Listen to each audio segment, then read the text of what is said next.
Once we are clear on what the innovation is, we need to know how we are going to put it into practice. Research tells us implementing a well-constructed, well-defined, well-researched program can be expected to take 2 to 4 years, and it is a recursive process that happens in predictable stages. Although the stages do overlap, and sometimes you return to an earlier stage due to a hiccup. Finally, sustainability planning needs to be an active component of every stage. So here are the predictable stages. Let's look at them briefly. The exploration stage involves things like assessing the needs of the students, identifying possible programs or practices that meet those needs, and assessing the fit and feasibility of implementing. The installation stage consists of things like developing communication pathways, ensuring funding and resources are in place, and identifying who will pilot and planning for their support. Initial implementation, this is where implementing is pretty fragile. People are just learning, and the context is not yet really supporting the work. Special attention here is paid to coaching, rapid cycle problem solving, and communicating to the upper levels as well for removing barriers.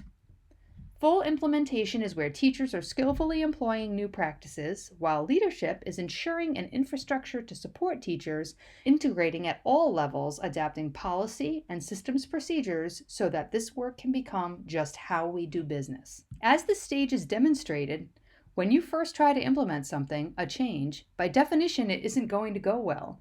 So from where it has been successful, we know that the following implementation drivers need to be in place. Leadership along the bottom. Volumes have been written about effective leadership and change, and there is strong agreement about the importance of knowledgeable, engaged leaders. In a moment, we will talk about leadership teams, but administrators need to reduce administrative barriers to implementing the program as intended, and in future scale-up, develop and revise policies, procedures, and guidelines to support the new way of work. This is frequently district and state level. On the left, by definition, new practices are new ways of doing things, and these competency drivers are what it takes to change adult behavior from what it used to be, often many years in the making and deeply steeped in culture, what it now will be, the new way. From selecting staff with prerequisite skills or building those skills in them, to training on well-defined innovations, to coaching for learning together with fidelity measures to work towards ever stronger implementation, together as a system, not teachers going it alone.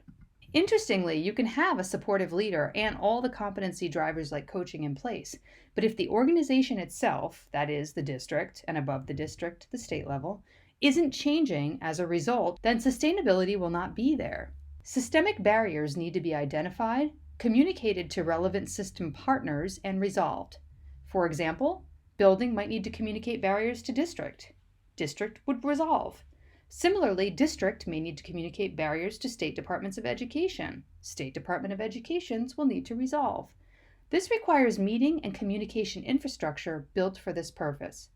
We will talk more about that in teaming next. Resources, regulations, and systems support at each level needs to be aligned to supporting this implementation. Finally, a key feature is that these drivers are integrated and compensatory in nature. Another Health and Human Services research example from Dr. Fixon. You can see that when you have the organizational leadership drivers in place, of these 219 implementation attempts, 84% of them implemented and it lasted more than 6 years. Sustaining and enduring. Without that, here on the left, if you only focus on the practitioner level, like the teacher or educator level, then only 17% sustain after 6 years.